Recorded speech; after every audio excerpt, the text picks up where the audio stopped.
So welcome again to the April California Community of Practice on Secondary Education General Meeting. We have a wonderful agenda today with presentations from Robin Ryan from Seeds of Partnership and Alyssa DiFilippo from Parents Helping Parents. Before we begin, I'd like to introduce the California Community of Practice on Secondary Education Planning Team, also fondly known as CACOP. My name is Michelle Bellio. I'm an education programs consultant with the Department of Education in the Special Education Division. I'd like to now pass the mic to my amazing partners, Caitlin and Joyce, to introduce themselves. Good afternoon, everyone. Caitlin Williams, Acting Chief of DOR's Cooperative Program Section. Welcome. And hello, everyone. I'm Joyce Montgomery with the California Transition Alliance, and I am also representing our Truro University, California, and Vallejo City Unified School District as a retired administrator. Thank you. And Joyce, as we know, as educators, there's never a real retirement, is there? There's always work to do. So I was thinking, Michelle, that's my one I need to work on, is being retired. I haven't figured that one out yet. That's a good one. All right, next slide, please.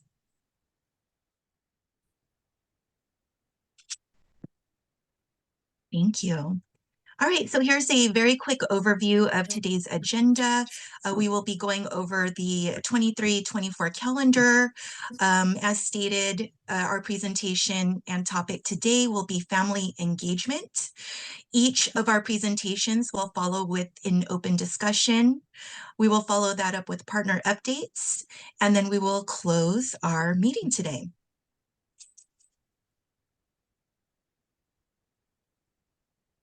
All righty, so let's take a quick look at our current calendar. So October 2nd, we had person-centered planning as an essential transition assessment. November 6th, we had youth voice. February 5th was early transition planning. Today, we will be discussing family engagement. And on June 3rd, we will be having an update on the alternate diploma, as well as the year-end recap and next steps, as well as plans for moving forward. Next slide, please. Okay. All right, so without further ado, it is my pleasure to introduce our first presenter today. We have Robin Ryan, coordinator at Sacramento County Office of Education, Seeds of Partnership, who will share information on engaging families and partnering with family empowerment centers. Please welcome Robin. Thank you. And if we are able to change over to Laura Soto for screen sharing, she is going to go ahead and navigate our slides. There we go. Good, thank you. So again, hi, good afternoon, almost, right? Yep, we are past lunchtime. So my name is Robin Ryan, coordinator of Seeds of Partnership, which is a California Department of Education Technical Assistance Project and part of the Sacramento County Office of Education. So with me today is Bob Battistoni, Program Manager of Plumas Rural Services, and also Laura Soto, who's Project Specialist from Seeds of Partnership as well with us today. So thank you for inviting us back. I know we came and did a presentation a couple of years ago, so we're excited to come back in and share a little more information and continue to spread resources and additional information. So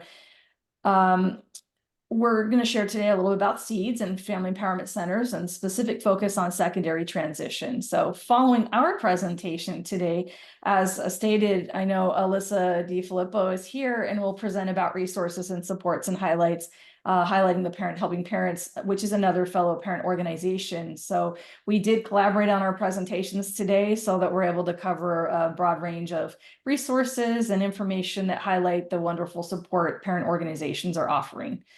And so just a quick overview of our presentation. We can go to the next slide, please.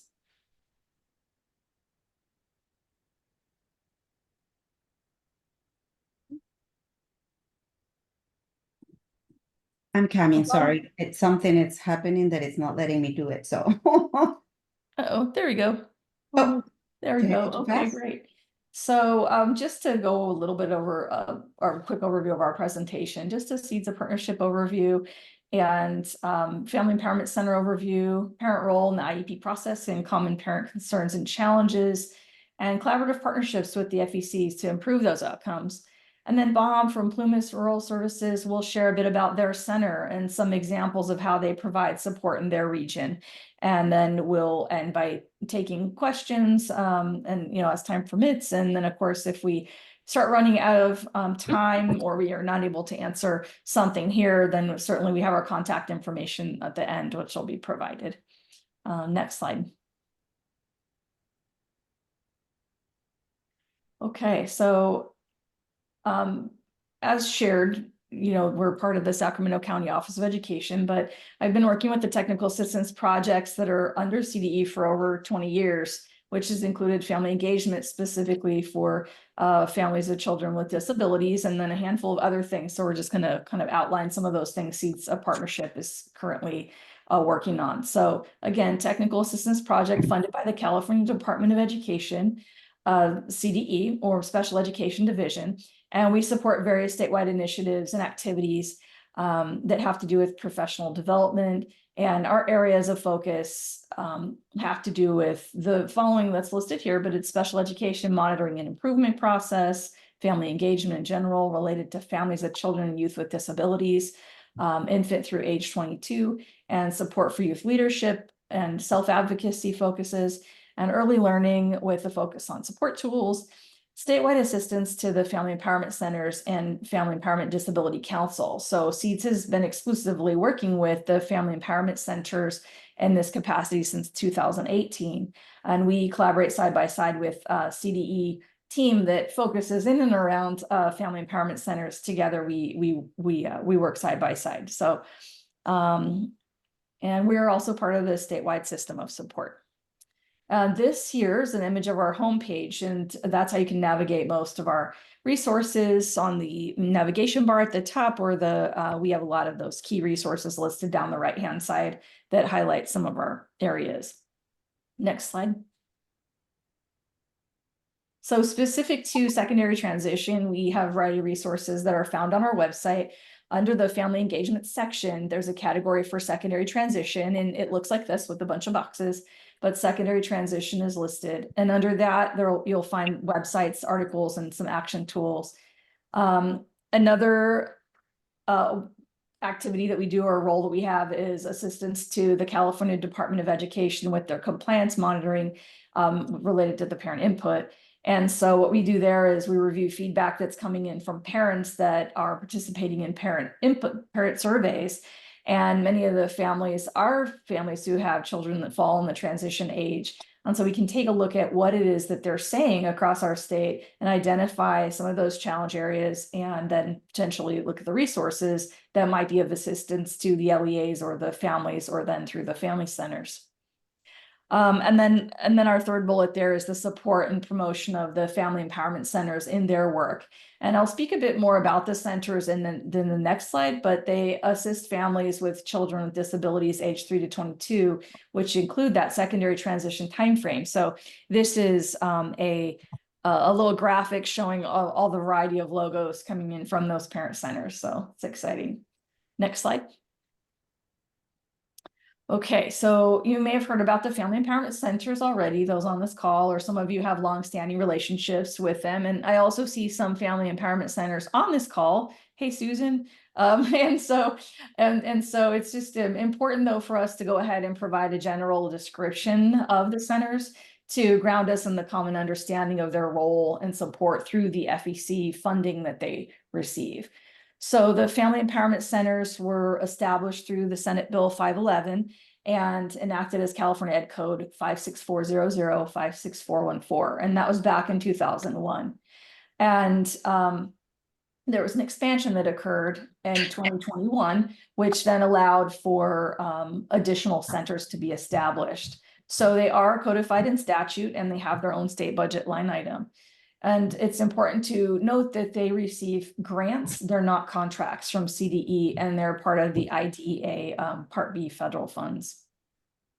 So as a condition of their funding, they must be a nonprofit 501c3 organization, and they're staffed primarily by parents, guardians, and family members, and young adults with disabilities, and by adults with disabilities. So the FECs are offering the specialized training, peer-to-peer support, and access to information and resources. They do also support with referrals and, helping to navigate the system. And their supports are toward those that are age 3 to 22. So parents of children with age 3 to 22, or the young adults that are living in the area served by the center. So the family centers aim to support parents to better understand their child's educational developmental needs and communicate effectively with service providers. They serve as a resource to parents for the IEP process, which we'll talk a little more about here, especially related to secondary transition, and also in promoting the positive relationships between parents and professionals. Next slide. So each of the centers provide services based on the needs of their region and communities, and they still have to meet the statutory requirements, but each of the regions is going to look a little bit different. The regions are composed of one or multiple counties, and together they are providing supports and services now to the entire state. So the exciting thing here is that the recent expansion of the centers recently occurred the last couple of years, and now there is a center that's connected to all the counties here in California. So that's something that's definitely to celebrate. And, please keep in mind that many of the centers are that they are newly funded. And so for this work to serve 3 to 22. So just, patience and support, I think, is needed as they build up their resources and staffing and continue to build out their partnerships in the communities. And while the other centers that had funding for so many years, they also are continuing to expand and build resources and supports and staffing. So again, it's just building the awareness that the centers are there and they're continuing to grow. So 41 Family Empowerment Center regions in our state of California, and there are currently 32 centers. They're part of a network of organizations that support students with disabilities and their families in California. And how to find them is we do have a section on our Seeds of Partnership website, which is on our navigation bar. It's Family Empowerment Centers, and you can find an FEC using that search tool. And we just like to make the side note that if you're from Los Angeles or assisting somebody to find theirs in Los Angeles, you choose the county, then the school district, then the zip code, since it's a little bit more complex than some of the other counties to find. But it's there. Any questions, reach out to us. We're happy to help. Next slide. So just we're here to talk a little bit about the role of parents in the IEP and specific to transition. So the role of parents in the IEP is critical, and I'm sure all of you on this call know that, but just to emphasize it. Why? Well, they're an equal member of the IEP team. They share insight and key information about their child's interests. They partner with the school, contribute in development and the goals, add perspective on how services are going, how those are benefiting their child. And they surface concerns and provide suggestions on adjustments to the school team. They continue to learn about the IEP process and requirements and ask questions about navigation of the system and how everything fits together. So we know that as with any partnerships and collaboration, the process can be extremely rewarding. And we also know that it isn't always easy or clear. So especially as students are approaching high school and the post-secondary planning, it is not always easy for some of the families to go through this process. So we did have an opportunity within the last couple of years here to gather information from the family and empowerment centers across our state, because we were curious to ask them about some of the obstacles, concerns, and difficulties that they've heard from parents related to the secondary transition process. And we asked that because we also asked them how they support, but we were curious, what are those obstacles, so that we, as a learning community here, can figure out what are those challenges, so we can then move on to identify supports and resources, right? So let's review some of those obstacles, concerns, and difficulties here. Next slide. So this here is a list of some of the examples of obstacles, concerns, and difficulties.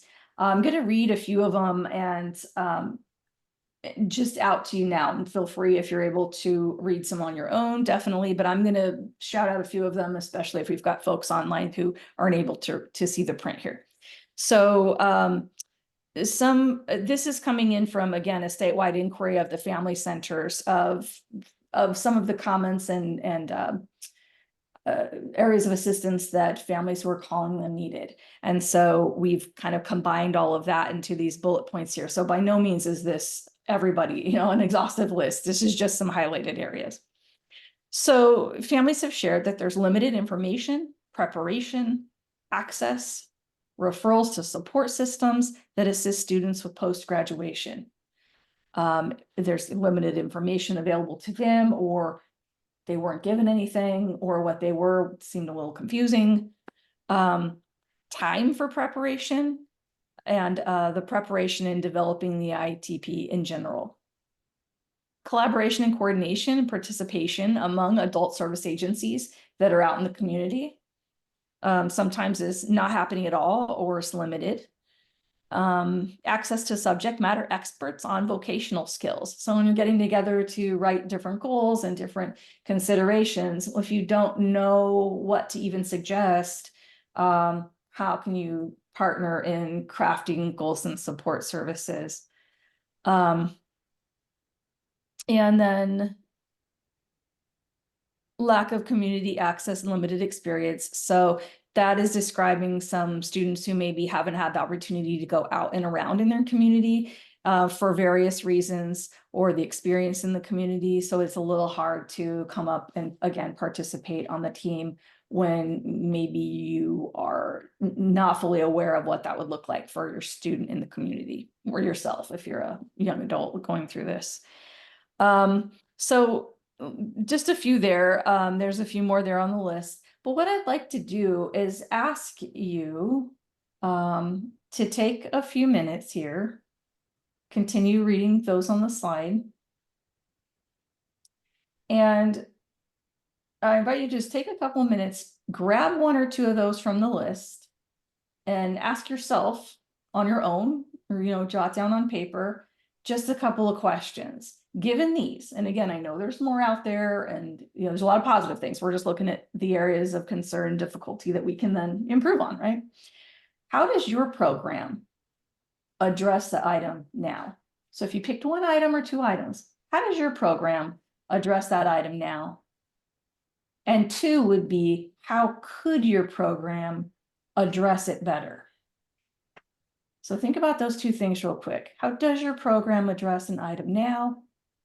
And how could your program address it even better? So I wanted to just see, and if that's okay, if maybe we can have just two people. We don't have a lot of time here, but I wanted just for a little interaction, if there's maybe two people that wanted to, or able to maybe come off mute and just share which item they picked, and just share one thing. How does your program address it now, and how could your program address it better? Just real brief, 1 minute share. Anybody want to raise their hand and come off mute to do that?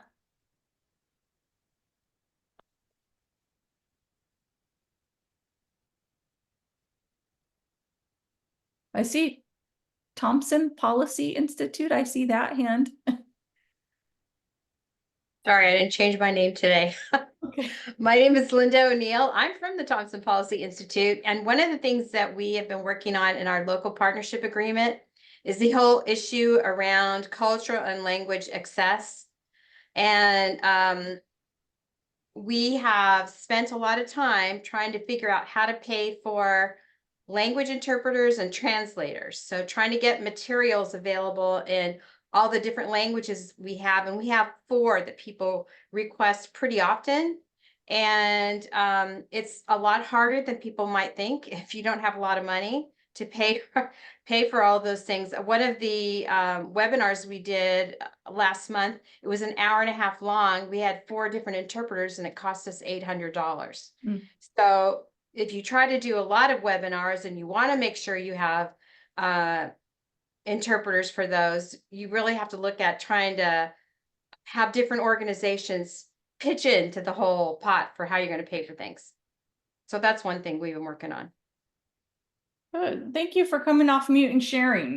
We appreciate that. It's good to put that out here into the Zoom room. I see one more. Let's go one more and then we'll go on. Stephanie? Hi, trying to unmute and start my video. There we go. So one of the things that I looked at on here was the collaboration. Sorry, not that one. It was the one about vocational programs, access to subject matter experts on vocational skills. We have a really robust CTE program within the Fontana Unified School District, and they collaborate directly with some of our neighboring community colleges. So our CTE programs have become very much like college courses, which, as we all know, starts to inadvertently exclude many of our students with special needs because they can't keep up with some of the rigor. So our new CTE coordinator is very interested in how to effectively incorporate our students that are not just mild, moderate, but even the moderate to severe population. So we are actively meeting, discussing with her, looking at some of the pathways. How could she even buy equipment that would make it accessible to some of our students? So I think we have a couple of little plans. And then, of course, with the alt diploma now in, amongst our students, that VAPA and vocational skill area is something that we've found hard to provide to students with an alt diploma. So I am very hopeful that within this next year, we are going to have some really cool CTE pathways that our students with moderate to severe disabilities can even access. So love her, don't want her to go anywhere because, I mean, she wants to buy equipment for the wood shop type classes for students that are visually impaired so that they can run saws and other things. So fingers crossed we'll get something pretty robust for them going soon. Thank you, Stephanie. Thank you for coming off and sharing that. And I see there's a few people that are putting some resources as well into the chat based on this discussion. So thank you. Well, as we go, I just want to, perhaps when time allows, you'll continue to take a look at the list, and we're going to share this presentation with Michelle to share to your group here after. But just as time allows, if you continue to take a look at the list and do the same for the rest of the items, just asking yourself, how are you addressing, those of you that are part of a program, or if you're in providing the services, or even if you're a parent here, just how does your program or your supports address these items, and how could you address it better, or what partners might you need to pull in to consider that? So at least these highlighted items you can continue to work on as a community, right? A larger community here. So let me go to the next slide. So just to fold in a little bit on the family empowerment centers and into some of the solutions, I want to just touch a little bit on collaborative partnerships and if you're in partnership with the family empowerment centers. So parents and students, if reaching out to the family empowerment centers, certainly they can assist in enhancing communication which is ongoing and intentional. Communication is huge, and we know that's one of the largest things people find difficult, not just with secondary transition, but across the grade bands here of school. That's one of the things that always rises to the top. So any opportunities to gain some skills in doing that better, or some ideas and suggestions, and the family centers are there to support that. So encouraging and building those relationships with the LEAs and parent-to-parent support as well. So also supporting, informing, and educating parents on the IEP process and disability resources. So, and then if you're the LEAs, including the family empowerment centers in the committees or work groups, communication loops, super important. Referring families to the centers before issues are arising, or assisting and partnering on the solutions to some of the situations going on. And sharing efforts and initiatives that relate to students and families. If they know what's going on and they know what you're doing at your LEAs, and the LEAs know what the family centers are doing, all the better, because you're able to share those resources and then leverage each other's funding as well as supports that are geared toward the same group of families. And then if there's a community partners on here as well, just again, the community relations and connections that are in support of students and parents, super important, and especially in looking at what's those post secondary opportunities, expanding the network that's out there and exploring outside of the box thinking. But the other opportunities for youth with disabilities, either in experiencing something or job opportunities or learning skills opportunities. So there's a lot in our communities that we don't always tap into, and often it's because we don't know how, right? With all the people thinking in one space, we definitely can come up with some greater ideas. So I want to transition over, next slide, please, to including a family empowerment center perspective. And we've invited Bob Battistoni, program manager from Plumas Rural Services, to just come and share from his perspective of the area that he supports up north, which is Lassen, Modoc, Plumas, and Sierras counties. So I just wanted to invite him in so he can share from that one perspective of a parent center organization that's up north on what they do related to secondary transition. So Bob, over to you. Thank you, Robin. Hi, everyone. Hope you're having a fantastic day. I'm Bob Battistoni with Plumas Rural Services, and we can go to the next slide. It gives a little more details about our agency. So the agency itself was started in 1980. We started with respite care actually in our community. That's how we got going. We're a nonprofit, and the whole idea on our agency is providing services and opportunities for the well-being of local residents and families to improve quality of life. Plumas Rural Services is a little unique is that we have a variety of different services that don't just gear to a specific population, but of a variety of populations. And they actually interact in a lot of cases with each other. We have child care resource and referral, child care payment program, Plumas Stars, which is all about quality accounts with the providers in our area, the Women, Infant, and Children, which is the WIC program. We do trauma, recovery, and education, mindful living and parenting, training and development, mental health first aid and assist. Visions is supporting some of the students in our schools, grief recovery, anger management, batterers intervention, domestic violence. We have a safe house that we work with. And then we took on, you may know of our area just through the Dixie Fire, which was the huge fire that came through about 2 years ago now. Our area was highly impacted by that, and our agency ended up taking on the Dixie Fire Disaster Case Management and the Dixie Fire Resource Center. So working hand in hand with those families that were impacted by this huge fire that came through our area. On top of that, we have a Early Start Family Resource Center, and that's for ages 0 to 3. The Family Empowerment Center, which Robin is kind of giving a background on, ages 3 to 22. We have an adult service for ages 18 above for people with disabilities. And then we have the in-home respite services, primarily for regional center clients.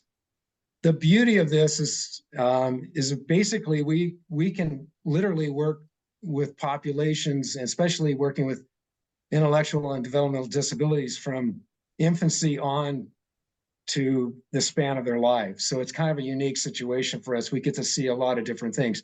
I personally started services here 30 plus years ago with this agency, and I worked in the Alive service, which works with adults with disabilities. So a lot of those things you were just addressing, I think Stephanie, you brought this up, the vocational supports and things of that nature.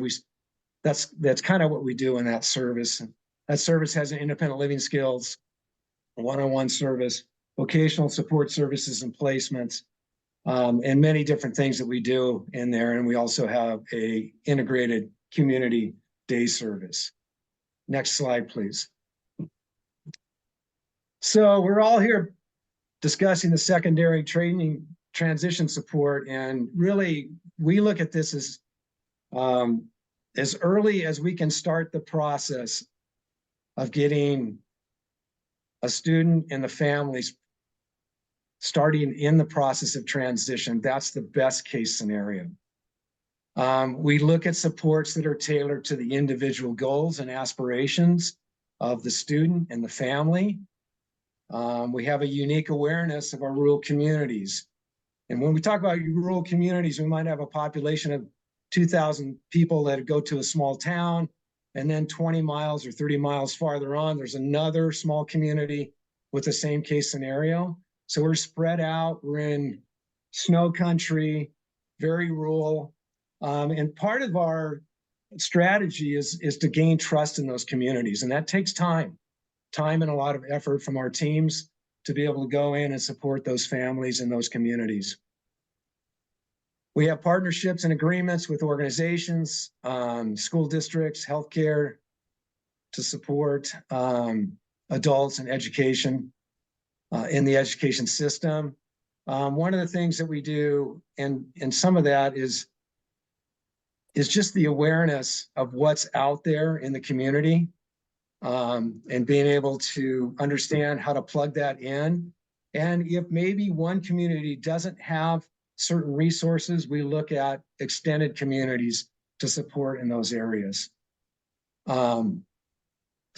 Continuity of supports, which basically is making sure that when we're sharing the best practices that we've used with someone, that gets carried on to the next level. So let's say a student is basically transitioning from one grade to the next, making sure there's an understanding of what that student, the best practices that work for that student and the family, and making sure that gets carried on and is translated to the next group coming into support.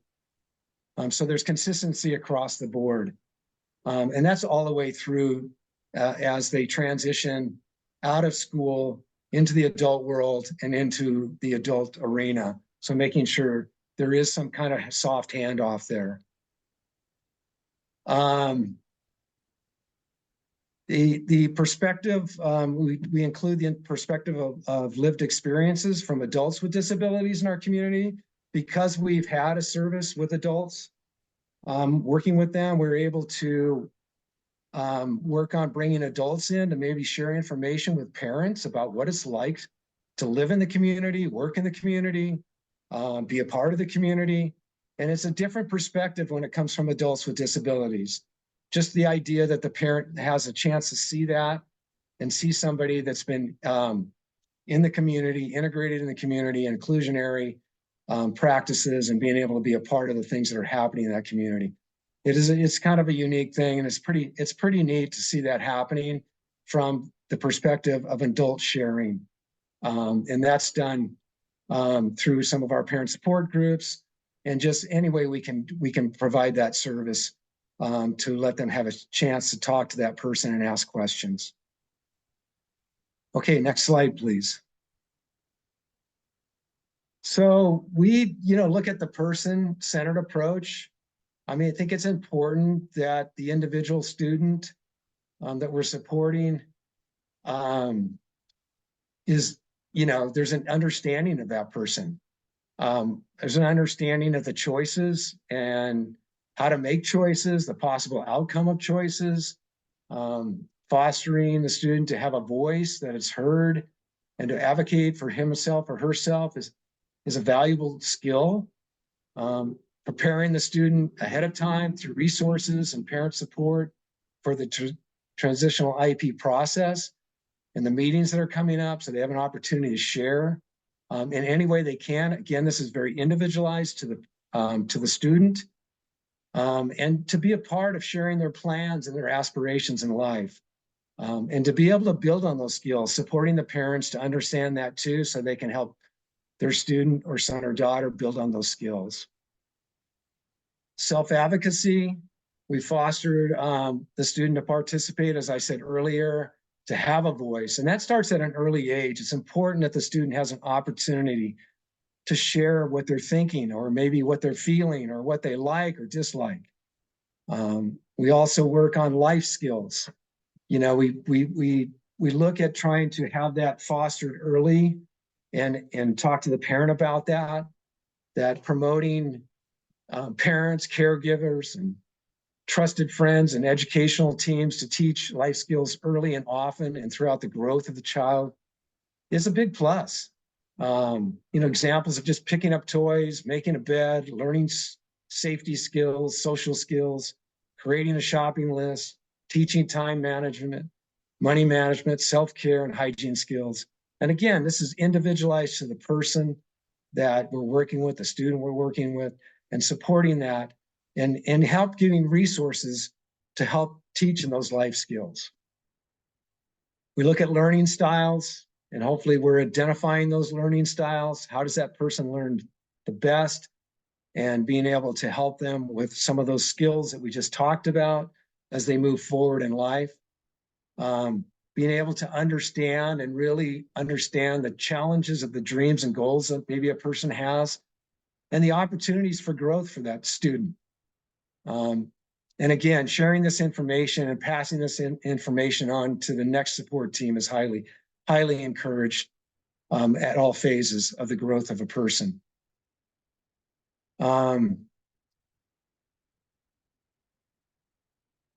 We look at the educational pathway, and we just talked, we have, the alternate to diploma, what are we really looking at? And we kind of obviously need to tailor that to the transition process and work together on that. And then we look at inclusionary practices in the community. Firm believer, again, of starting this at a very early age, getting people out to attend events, participate in recreation, maybe even using the public transit system, joining in a club, getting involved in play groups, possibly learning hobbies and what might be of interest. Currently have an inclusionary facilitator on our team, and that's very nice to be able to have that expertise and get some insights. That team member's very willing to work with everybody involved with that student. Assistance in navigating, opportunities of giving back, which is a big thing. And that's just something we look highly at volunteering in the community. Is there something that somebody can volunteer?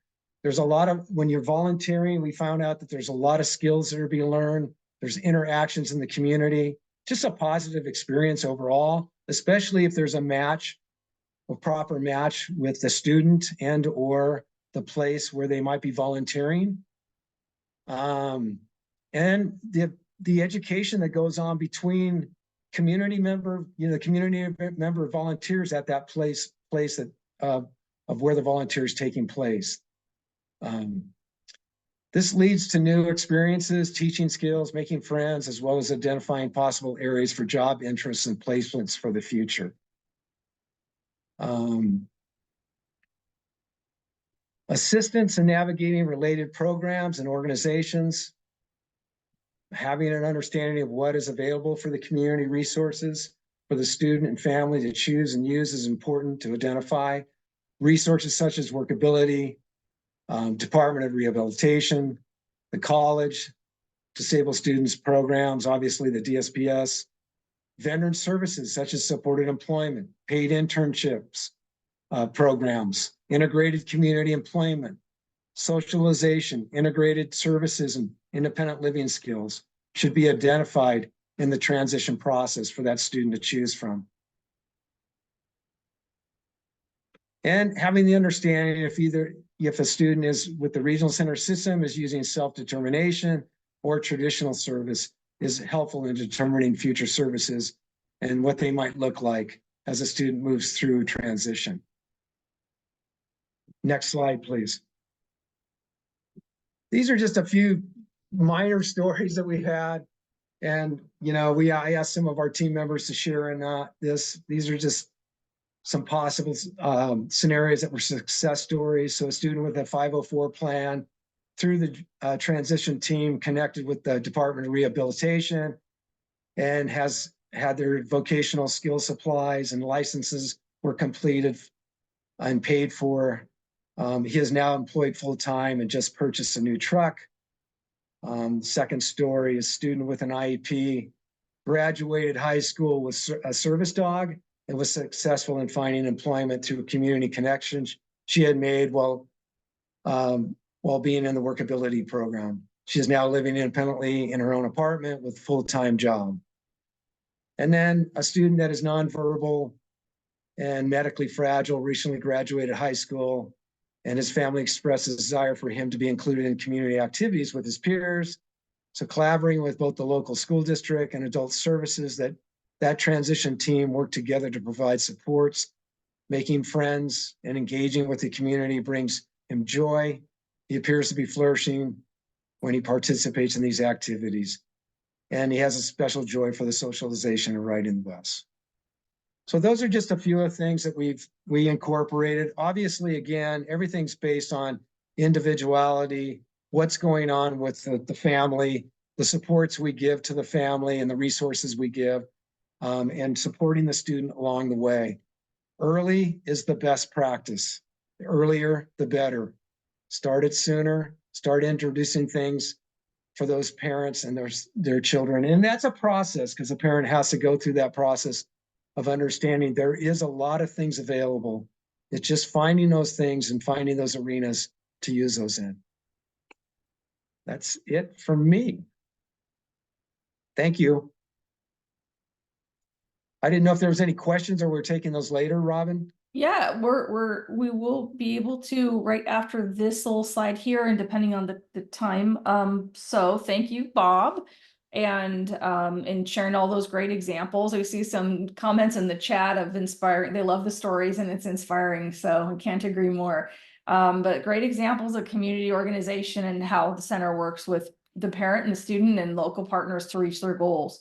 So I know that Alyssa from Parents Helping Parents in her presentation will further describe some more strategies that promote family engagement in secondary transition process. And many of those also came from insight from the other fellow family empowerment centers across our state. So we'll leave that part to her, but here's our contact information here, mine and then also Bob's. And with that, we'll close out our piece and I'll turn over to Michelle for how you would like to do the question. Robin, can I add one thing real quick? I forgot to mention that we do have some partnerships with a couple of the school districts up in this area. And so if a student chooses to want to use transitional services, they can do that through our adult service. So we have a contract in place for a couple of school districts if they want to use that. Again, the adult service is community-based and they're out in the communities, but the student can transition as long as they're 18 and above and use that service if they choose to do so. And then we have another collaboration with the United Parents, and this is going into the localized communities in some of these counties and doing surveys of needs, of areas that the community members feel there's needs, and then looking at areas of being able to plug in and get supports in that and be able to beef up those needs in those communities. That's it. Thank you, Bob, for adding in the extra pieces. I know those are exciting and sure if anybody wants to ask further about those collaborations, Bob will be happy to share. So over to you, Michelle, for how you'd like to proceed.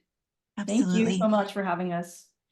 We're so glad to have both of you here and sharing all of the resources and supports that you are providing to our communities. And, Bob, super enlightening, and just to have the voices from the field of this lived experience through the process and gaining from this process. I've been part of many groups and hearing the voices from, our families is that they don't know where to start. And I'm so appreciative of both you and Robin for providing just an easy roadmap to help to assist our parents and families just navigate through, because it is vast. And there are so many different areas to think about, not just academic, but career-wise, and then taking a look at, functional skills, executive functioning skills, all of the pieces that come together to help to support our students in being able to reach their goals. So I do appreciate you sharing that and just sharing that amazing roadmap. Does anybody have any questions or comments? Any of my partners would like to provide comments or questions?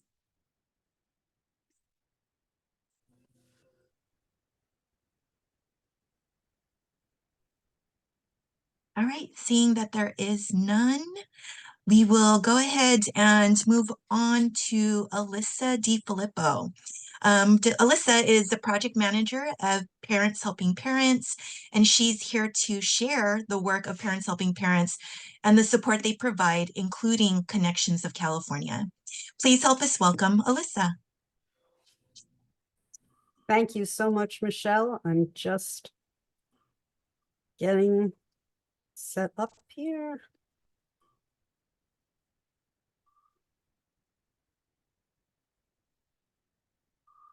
Okay, so everybody should see my full screen, correct? Oh, wonderful. All right, well, thank you so much for inviting me, and thank you to Robin and Bob for their very thorough presentation on both FECs and what Plumas is doing. That's just wonderful work, Bob. Thanks for that. I'm here to talk today a bit about helping families contribute to the individual transition plan. And as Michelle said, I'm the program manager for Connections California with Parents Helping Parents. And I'm going to talk about that a little bit later. And I think that Robin really covered what FECs do.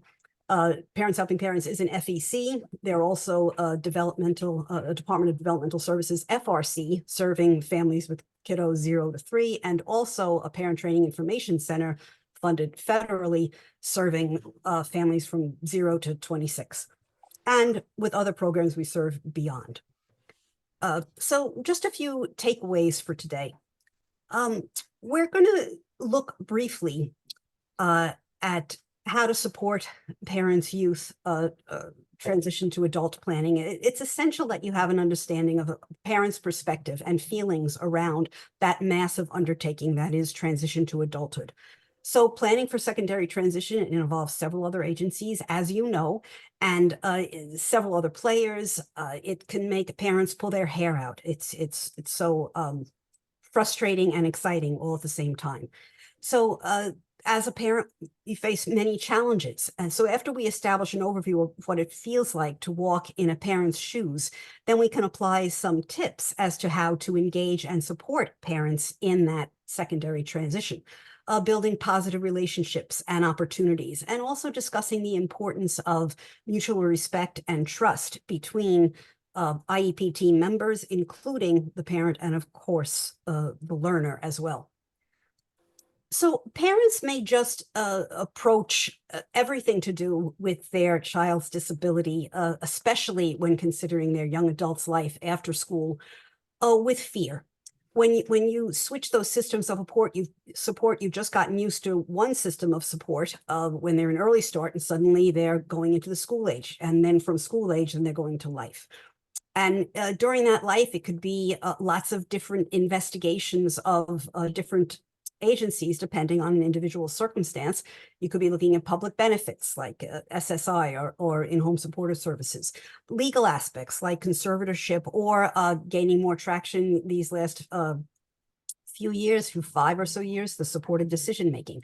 Making those Department of Rehabilitation connections, if there are regional center services involved, housing and other independent living options, and what does independent living mean? And of course, looking at higher education or career technical schools, or inclusive programs, of which there are so many now in the nation, just looking to support their youth. So much of it is about a fear of the unknown, not knowing those post-secondary options, wondering if behavior issues are going to interfere with future work or employment or education.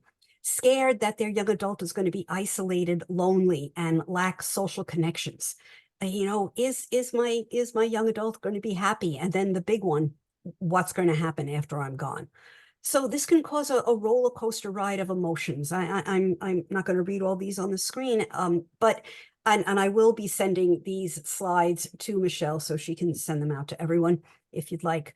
But these emotions, you know, denial, anxiety, fear, depression, guilt, anger, they're not fixed. They're going to rear their heads and be repeated as the youth approaches, or should be approaching, in what we think about with typical kiddos, those typical milestones, including dating, driving, applying for college, or moving out of the house.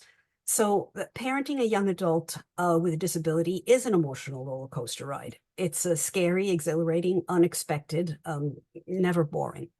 So how can educators help? By being sensitive and making yourselves aware of how these emotions play a part in the family's experience. And if a parent is emotional and happens to get too emotional at a meeting, I know it's not easy, but don't take the comments or the anger or the frustration personally. It just may be the parent's way of processing what's happening. And if you can display empathy for families, understanding and compassion for a family situation, you know, in our workshops, we teach parents to display empathy for educators. And because we know what a big job you have.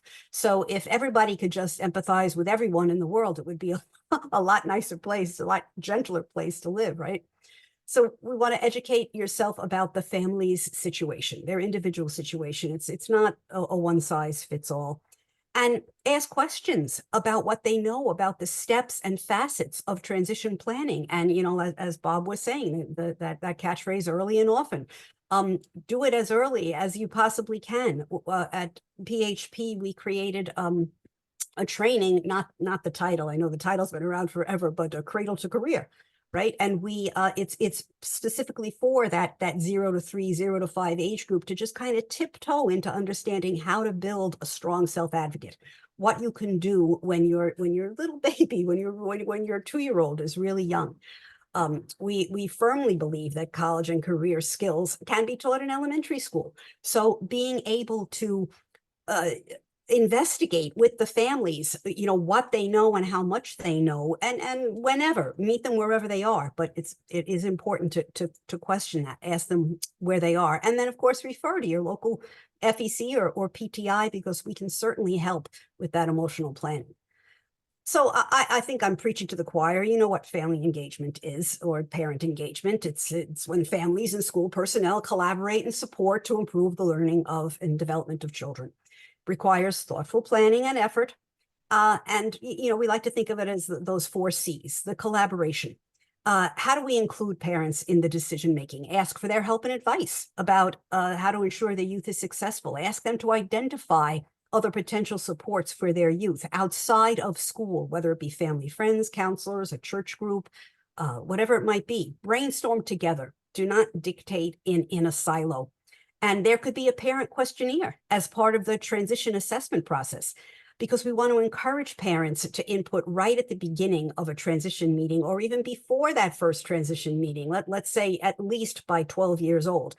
Maybe call and check in with them even before the meeting to understand, to find out where they are, so you can create that strong personal relationship.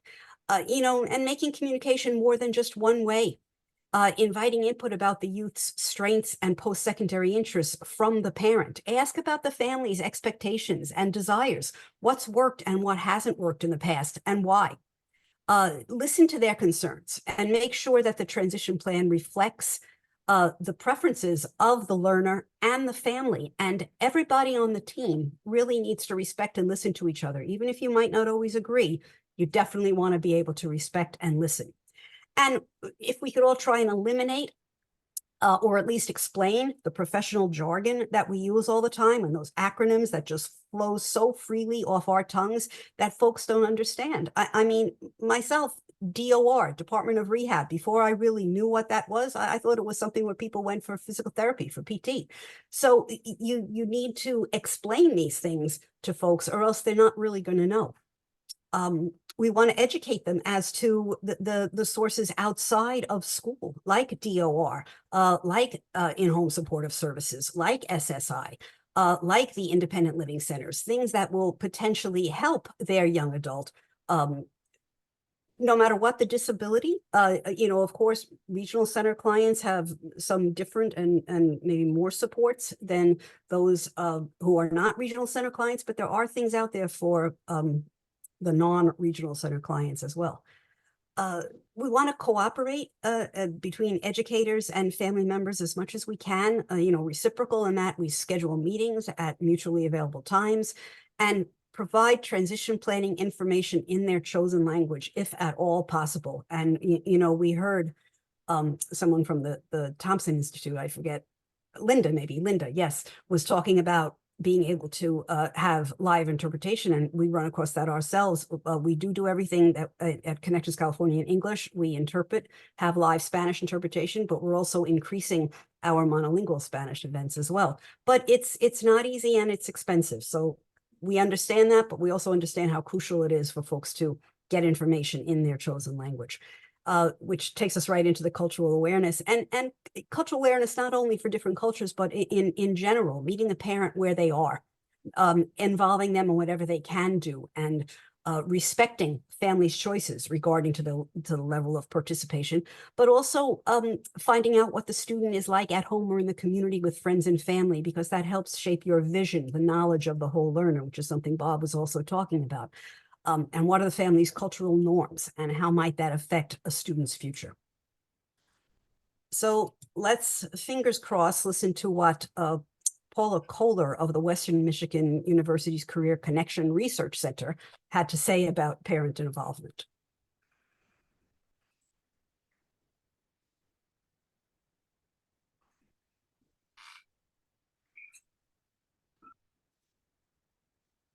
All parents can't be there for field trips, and all parents can't bake goods for the Halloween sale or whatever it is.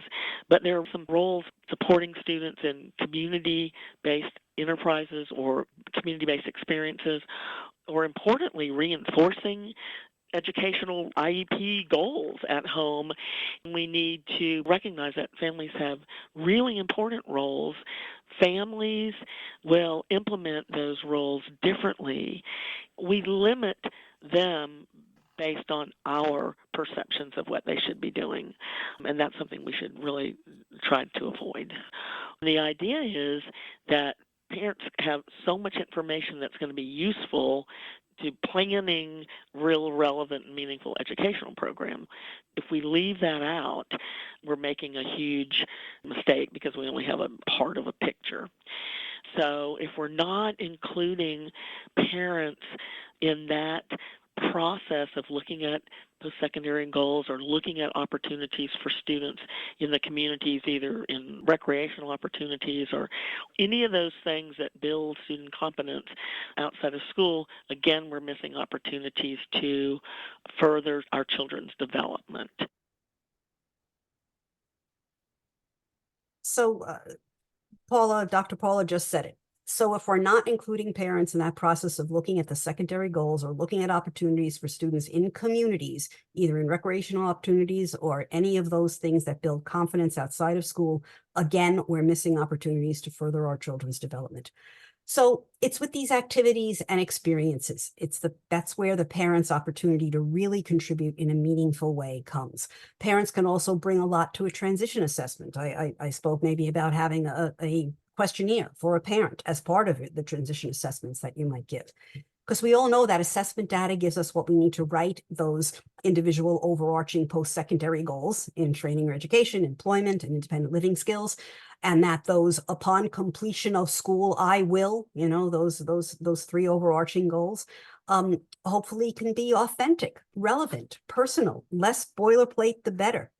Could be in the student's own words, or at the very least approved by the student after assessments are completed, drawing from those results of the transition assessments. And the parent can be a big support in this, cementing what you might be working on with the learner and what you're working on with assessments, and also bringing potentially new information to the table. So it's this triangle, this post-secondary goal, activity, experience, related services, and annual IEP triangle, where the essential parent role comes in with that activity, the community activity or experience. We talked about that cooperation piece, the decision-making, make decisions together, identifying supports for the youth, brainstorming, the parent questionnaire, encouraging and educating the parent. So the parent's often the very good source of information of what the learner is thinking, feeling, wanting, and doing. So that activity and community experience needs to reflect the student interests. It needs to be attainable. And it also needs to be observable by the person responsible for the goal. And so if the parent is willing, is it okay to give them co-responsibility to achieve that goal along with the student and the learner? I would say yes. I mean, that's something I guess you could run by your district, but I know I was meaningfully involved in my daughter's ITP creation. A couple of important points to remember is that the goals, the activities, the community experiences, the annual IEP goals, they're all going to change from year to year, especially if transition planning begins in middle school. And it's essential that this triangle forms make sense, meaning that when they're all working together, that's when the ITP is driving the IEP, when you have a robust, specific, individual transition plan that's in place. So this is actual wording from my daughter's transition plan. And this wording, though, can work. I've shared this with countless parents and teachers, and it can really be applied to any interest for any student with the proper scaffolding and support. So she wants to work with dogs in either a doggy daycare or be a dog walker or work in a dog store, something with dogs. So what was her community activity or experience? Well, her teacher was able to help her list her 20 questions of what she wanted to know from a dog walker about dog walking. Then, and also from a doggy daycare owner about how do you run a doggy daycare. So we had these list of 20 questions, and we went out and we found a dog walker and a doggy daycare. Excuse me, and we went and we asked those questions. And I can't remember if I recorded on my phone or wrote, voraciously to get all the information. And then we brought all that information back. And then she then had a writing expression goal, and she wrote 2 5-paragraph essays on skills and requirements to be a dog walker and skills and requirements to own a doggy daycare. And she bought into that and wanted to do it because it was what she wanted to do. So in that way, as a parent, I was included, I was involved, I was a contributing member to a robust ITP. Now, what if parents can't be? Don't have enough time, don't have the motivation, or whatever it might be? Is there another family member or a friend who can, maybe a sibling? What about a student services DOR coach? Or what about if you have Workability One, or if you have a transition partnership program at your school? There may be other ways if someone is able to go the extra mile and help to really achieve successful outcomes for learners. But you know that. But we also know these activities that happen as an adjunct to what's learned in school. Those are sometimes as important or maybe even more important than what the learner is learning in school. And I used an employment goal as an example because activities and experiences do help learners figure out what they want to do with their lives. And many of you probably know about this survey. It was done maybe about 3 years ago now by the National Resource for Access, Independence, Self-Determination, and Employment Technical Assistance Center. That is a mouthful, RAISE, and also MTAC, which is the Missouri Parents Act. They're the PTI in Missouri. They partnered to ask over 600 self-identified young adults with disabilities and 150 parents about the preparation they received and its impact on post-secondary outcomes. They surveyed that relationship between several forms of transition preparation, post-school outcomes, and life satisfaction. And as you can clearly see, the green, those activities, the obtaining the job or the internship, it really shows that it's a single best indicator of a young adult's success was that job, the internship, the experience that they had in high school. It built their self-advocacy, it built their self-reliance, it helped them to understand their disability and their disability-related needs, especially, and maybe most importantly, how to ask for help when they needed it. It promoted the learners' independence outside of school by encouraging them to be more involved in making decisions and assuming more responsibilities. So how to partner with a parent and build a robust ITP? Well, if the parent doesn't even know transition planning is coming, it's going to be pretty hard. So let them know. As Bob was saying, early and often, start the conversations early. Robin Gaultier, you probably know that name. She's doing wonderful work in the elementary school spectrum. And she actually came and presented to our community about it because it's so important that parents know the right questions to ask of educators so we can promote this early and often kind of philosophy about transition to adulthood. So help them to know about that well before the student's 16th birthday. Talk about that alphabet soup of secondary transition. Define all those acronyms, IPE, IPP, ITP, SNT. Again, don't let them just roll off our tongues. Let's define them and let them know what they are. help make those connections with SSI, with IHSS, with the Department of Rehab, and helping the parents and the learners to invite those folks to the IEP meetings.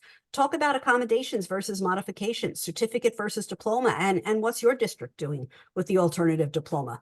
Do they even know anything about that yet? Information is key, that these families know about all these things. Let them know about age of majority, which is this scary legal term, and they don't understand, who's making decisions when. That's basically what that means, right? And what about those student-led IEPs?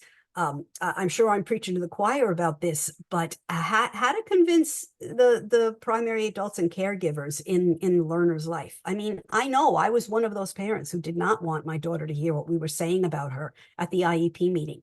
And now I wish that she had come to every IEP meeting from the very first one, even just to say, I like pink, or I think I'm good at math. Because for the parents who are even concerned that naming a disability is a bad thing for the youth, they can still kind of stretch their thinking to think about what if we teach the learner to at least know what they need and how to ask for it. That's kind of one way in to helping a reluctant parent.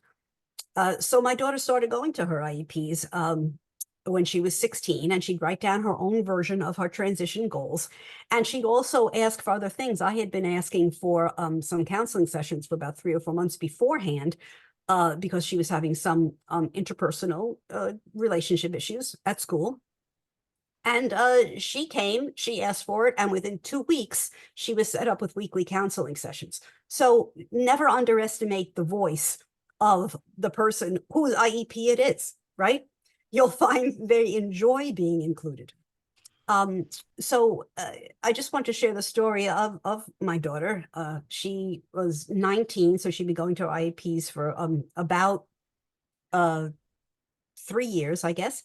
And her IEP was being scheduled. It was 3 weeks out. And so I said to her, oh, your IEP is going to be on such and such a day, such and such a time. And she looked at me, she put down her pen, she was doing something, she was writing something, and she said, it's my IEP. Didn't anybody think to consult me about my schedule? It's not right. It's disrespectful. Why do they tell me I'm a grown-up and that my opinion matters and I should make my own decisions? And no one even thinks to consult me about when to schedule my IEP. I feel betrayed. What were they thinking? She went on to say she didn't want to miss her work program on that day and that time, because that's exactly when her work program was. And she didn't want to let her boss down. As a little aside to that, she actually left her transition program in June of 2020. So everything was shut down. But in the summer of 2021, she was hired by that same work program as an employee, and she worked there for 2.5 years. So she had a work ethic and she had the advocacy skills to stand up for herself. And you can bet that no meetings were ever scheduled without her okay as we went on and as we will continue to go on. So we want to make sure that as parents, we understand that the disability cry, nothing about us without us, and that we also understand we're not always going to be around to talk for our learners, and that we have to start transitioning as parents from manager to consultant. And we need to start doing that. And maybe the IEP meeting is the best place to turn over some of that responsibility. We want to hope that the IEP team members focus on abilities. They point out how to accentuate the positive when they discuss transition planning, and they help the student and the parent recognize the overall strengths. And again, administering those age-appropriate, strength-based transition assessments early and often, so that we can address the needs and the desires and the wants and the hopes. And we've discussed it a lot, but it bears repeating. Involve the parents in finding out and in helping scaffold those learners' interests outside of school, what motivates them, and helping the parent then move from manager to consultant. We even have a training in our e-learning library called From Driver to Passenger in English and in Spanish, and it kind of helps gently take the parent through that letting go, letting grow process, right? Helpful if educators can promote independence for their students, whatever that might look like. Because parents, we spend so much energy and effort spent on getting through school. When school is really just such a small part of their kids' lives, suddenly they're adults and they have their whole life ahead of them. So, we don't want that deer in the headlights look for parents when their learner is suddenly 16. So that's one of the main reasons why Parents Helping Parents created Connections California, because with the support and the collaboration we're doing with our sister agencies too, the hope is that we can educate and support every family so that when transition to adulthood comes, it's not everything all at once and this, huge stressful experience. So I do want to talk, I do want to visit Connections California, but I just want to show you a little bit, how it came to be. We wanted this statewide online available resource and information hub for transition to adulthood and adult services. We wanted a one-stop shop because as parents ourselves, we know what that's like, having to go to many different areas all around this World Wide Web. So a one-stop shop of curated resources where parents of loved ones with any disability, not just IDD world, but physical, learning, mental health, could easily get the information that they needed. So we included live and recorded trainings and webinars, those curated videos, checklists, other materials and resources. And we wanted to provide resources that would help parents peek at their youth's future from an early age, with that hope of alleviating the stress that I was talking about. So I just want to show you here that I have a bunch of resources at the end of the presentation that I'm going to give. And the one thing I do want to mention is just a shout out to Chapman University's Thompson Policy Institute on Disability Transition, because their workshops in the fall, maybe you know of them, maybe you don't, maybe you went to them, maybe you didn't. But if you didn't, there are Padlets that are available. It's such a wealth of information. And I think Dr. Richard Rosenberg is still on the call. I have to say, if you have not seen the video, the person-driven planning video that he did in 2023, it's just, if every student in the state of California could have that kind of person-driven planning, the world would be a wonderful place. I'll send you a check. I'm still here. It was so inspirational. And, mind you, this man, right? You have not been doing this just last week. He has dedicated his life to this, and it shows, but really there's so much to learn. So just tune in. It's short, right? It's only about 20-25 minutes or so. Yep. It doesn't Thank take you. a lot of Linda time. O'Neill helped. And thank you to Linda O'Neill too. Yes. But I mean, I just had to give that shout out. Thanks. So anyway, these are some student-led IEPs, and then where do you find your Parent Information Center in California, and then where do you find your FEC? I know this is an old map. I'm sorry, Ryan, I couldn't find a new one. I'm at Robin, and then Q&A. But what I'm going to do now is I'm going to stop sharing this share, and I'm going to go right into our website, because that's where I can navigate around a bit better to show you Connections California. And how am I doing on time? Oh, not too well. I'll talk fast. Take your time. Okay, thanks. All right, so here we are. Everybody see me? Okay. So you go to the Parents Helping Parents website, you go to information, you go to Connections California. And here we have the landing page. So here you'll see that we've divided it into 5 categories: transition planning for teens and tweens, self-advocacy, education and training, work preparation, and adult life. Adult life is actually then subcategoried into 7 more categories, because adult life is that big wieldy thing we were just talking about, right? So that one has its own subgroups. But let's just go into transition teens and teens. So you have the text on the page, and the text on the page has links to different things. Like this link goes to the alternative diploma, so people can get some knowledge about that. 504 plans, how to build the robust ITP that we were just talking about.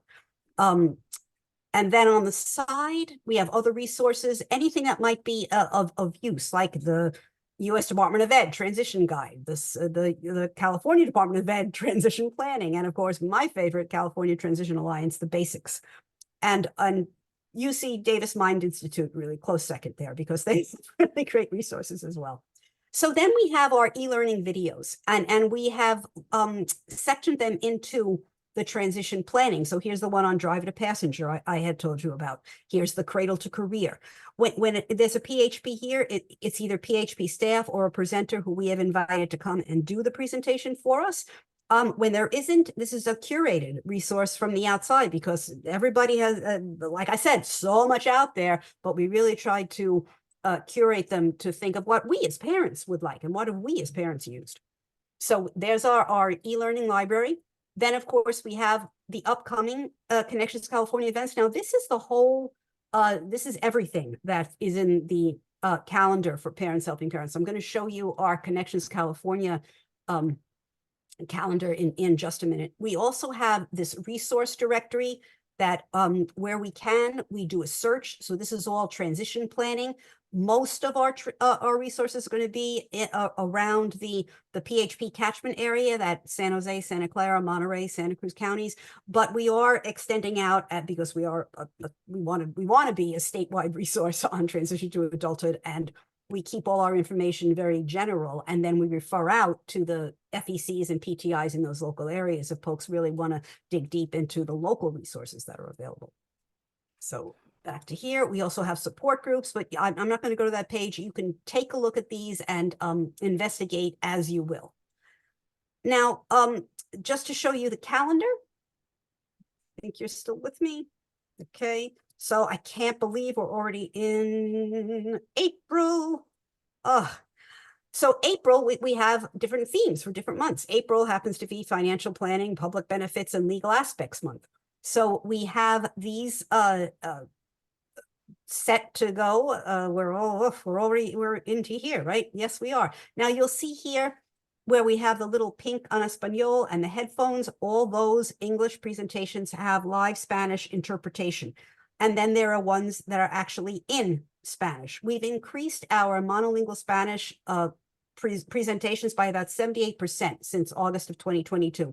We're not happy until that's 100%. So please, if anybody knows any presenters, especially in the world of work preparation, so DOR and anything to do with public benefits, please don't keep it a secret. You'll have my email. Just please send it to me because we're always looking for Spanish presenters. Now, also on each of the calendar pages are presentations from the last semester or maybe 2 semesters ago. We try and keep things pretty current. So people could go back and look at the same kind of theme, but don't have to sign up for it. And we also put as many of these as we can, if presenters allow us to, into the e-learning library. And we're looking at having them be a little bit shorter and much more focused in detail, so that you have a 30 to 40 minute presentation and then you have 20 minutes Q&A. Parent is in and out in an hour. I mean, I think the days of 2 and 2.5 hour events are kind of gone. All right, so back to this. This is the thing I really want to tell you. Of course, I have 1 minute to do it, but this is our timeline, our transition to adulthood timeline. And let's just see, I'm not going to go to every page here, but here we have a page is how to use it, how to get started. Here is agencies and public benefits, and you can also click onto these and click on the bolded content, and you can go to NAMI. I don't know if you can see this, but you can get more information than just the paragraph. We're looking to do that in version 2.0 of the timeline with our glossary. We have a 4-page glossary which lists everything that we could think of about transition to adulthood. So there, it's a good kind of place to start. A parent can just sit down and look at that and their head would swim.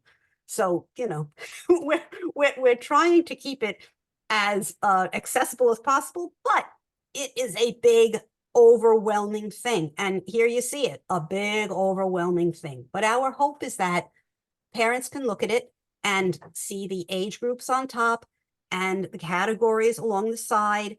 And if they want to learn about having their learner participate in IEP meetings, well, they press that and they can get an Edutopia article, very accessible. And you're not going to find this on the landing page of the Teens and Tweens, because when we could, we tried to have separate resources come from the timeline as come off the pages. It's not always possible. There's only one DOR website, right? But we do what we can. So I think I'm going to end there because I see it's the clock on the screen. It's 2:54. If there's anything that anybody wants to discuss or ask questions, I'll put my email in the chat. And as I said, I will send this to Michelle so she can distribute it to you. And I sure thank you for your time and your attention.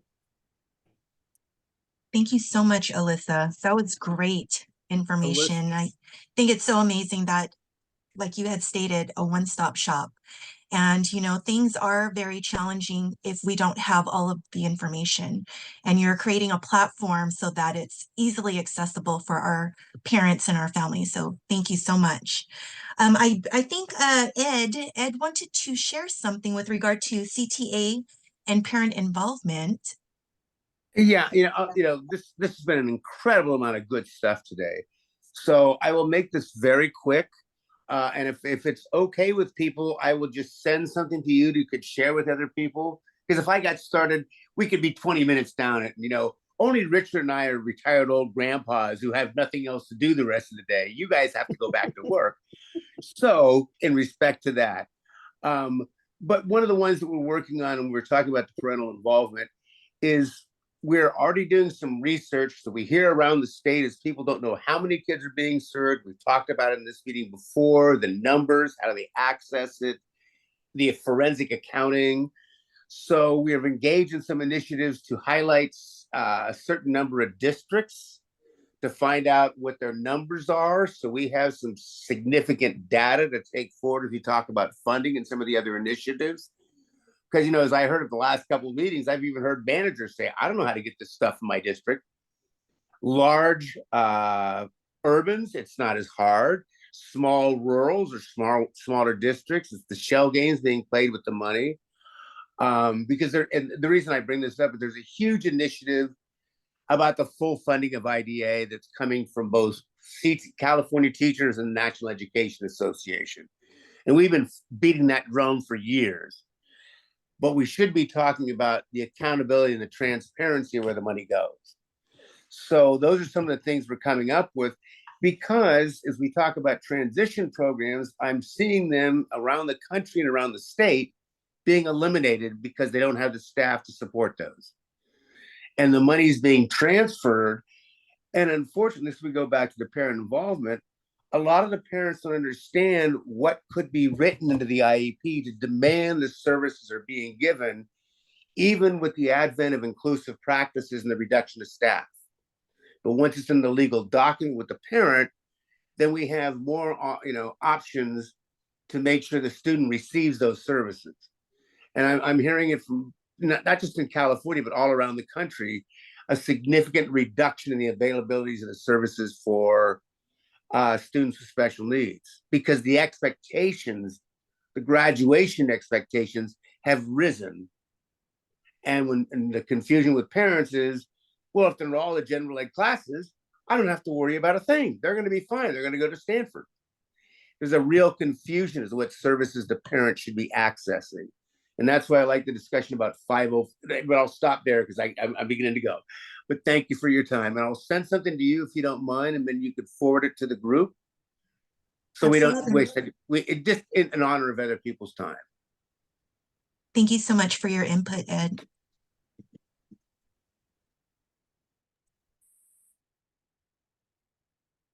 All right. So thank you so much to our presenters, Robin, Alyssa, Bob, Ed, for your input as well. Super valuable. In the interest of time, we do have just a few minutes left. What we'll do is partner updates will be emailed out via the COP inbox, because we do have a special presentation that Joyce will be facilitating. Thank you. And Caitlin, yes, thank you for sharing the tribute. So as most of you know on this call, about the passing of our president and leader, Sue Sawyer. And she was a very instrumental member of this group as well. And we wanted to share a tribute that was put together by the California Transition Alliance for Sue, in loving memory and tribute to Sue Sawyer, president and founding member of the California Transition Alliance, a nonprofit organization that supports youth serving professionals from 2003 until 2024. Sue changed the face of transition from school to adult life and expand expectations for all youth across the United States, especially for youth with disabilities in her over 50-year-plus career. She started as an elementary teacher and quickly moved into various roles, first as a vocational career coordinator. One of her specialties was career assessment. Her passion for supporting transition-age youth and adults working with youth to achieve their life goals knew no limits. She served on the California Department of Education Workability Advisory as the Government Relations Chair. She operated a local Workability One program, Carl Perkins Career and Technical Education Program, and a Transition Partnership Program through the California Department of Rehabilitation, to name a few. In the latter part of her career, she wrote a federal school to work grant where she acted as an executive director and was recognized nationally for that work. She was a tireless researcher with a huge vision and the ability to connect the dots in ways so others could understand. As president of the California Transition Alliance, she was a change agent locally, regionally, and at the state and national levels. Sue was a part of a leadership team for the California Community of Practice. She was a member of the Consortium on Employment for Community Youth, along with several other groups. She worked tirelessly with the California Department of Education High School Diploma Work Group to improve the graduation rate for students with disabilities and provide a pathway to graduate with a diploma. Sue is driven by her passion for the value of career planning and self-advocacy for every young person and believed that they all needed was opportunity and support. Sue developed many resources, Transition Planning, the Basics Guide, and I Want to Work, I Know I Can, both used widely throughout the state as model transition resources. Recently, she was instrumental in bringing about the first youth commissioners with disabilities to serve as voting members of the California Advisory Commission on Special Education. She did this work with passion and insight and shared it freely with anyone interested. From the Northern California country roads to the East Coast shores, her work is known and used to make the world a better place for youth, young adults, families, and professionals. Her legacy continues with the network of individuals she developed over the years of her career through her training, mentorship, and allyship for thousands of professionals serving youth with disabilities. We will continue her work with passion and the resources from the CATA website. With gratitude, the California Transition Alliance leadership team. Thank you. Thank you for that wonderful tribute, Joyce. All right, and I know we are 2 minutes over our timing. I just wanted to give a quick big thank you and a shout out again to our presenters today, Robin, Alyssa, and Bob. And on behalf of the CACOP planning team, we would like to thank all of you for taking the time in your busy days to tune in today and be present in the spirit of collaboration. We will see you on June 3rd, and in good health. Have a wonderful, wonderful week.